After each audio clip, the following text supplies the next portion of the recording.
Friends, அஸ்ஸலாமு அலைக்கும். இன்றைக்கி நம்ம இந்த வீடியோவில் கேப்சிகம் கிரேவி எப்படி பண்ணுறதுன்னு தான் பார்க்க போகிறோம்.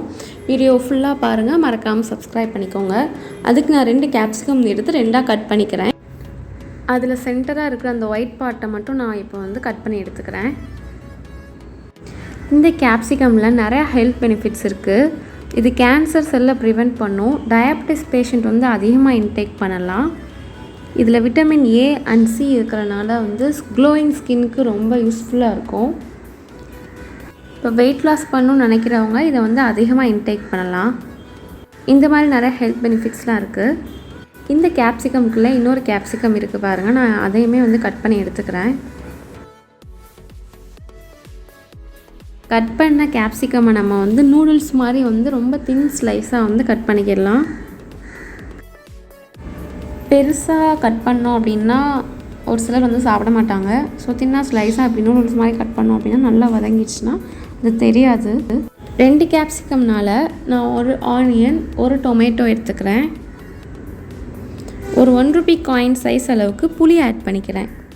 இந்த புளியை ஊற வச்சுக்கலாம். இப்போது ஒரு பேனை ஹீட் பண்ணி அதில் ஆயில் சேர்த்துக்கலாம்.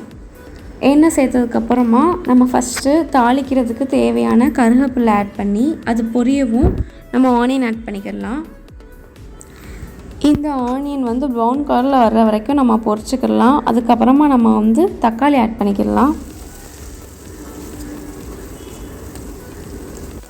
இது ரெண்டும் சீக்கிரமாக வேகிறதுக்காக நம்ம உப்பு ஆட் பண்ணிக்கலாம்.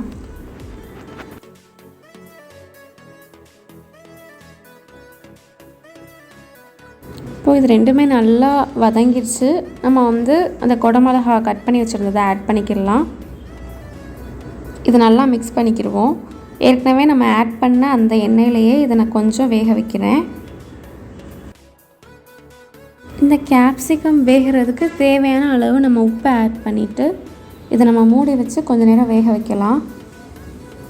இந்த பச்சை வாசனை போகிற அளவுக்கு நம்ம நல்லா வேக வைக்கணும்.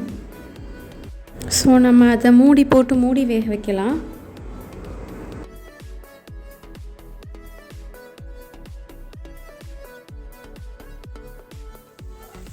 ஓப்பன் பண்ணி பார்க்கலாம். ஓரளவுக்கு நல்லா வெந்துருச்சு. இப்போ பாபா மீன் மசாலா இல்லை அப்படின்னா உங்கள்கிட்ட வீட்டில் செய்கிற மீன் மசாலா இல்லைன்னா சில்லி பவுடர் நீங்கள் எது வேணால் ஆட் பண்ணிக்கலாம். டேஸ்ட் நல்லாயிருக்கும். போட்டு மிக்ஸ் பண்ணிவிட்டு கரைச்சி வச்சுருந்த புளியை நம்ம ஆட் பண்ணிக்கலாம். இந்த பாபா மீன் மசாலா எல்லா சூப்பர் மார்க்கெட்லேயுமே இருக்கும். இப்போ ஒரு பிளேட் போட்டு க்ளோஸ் பண்ணி அந்த புளியோட பச்சை வாசனை போகிற வரைக்கும் நம்ம வேக வைக்கணும்.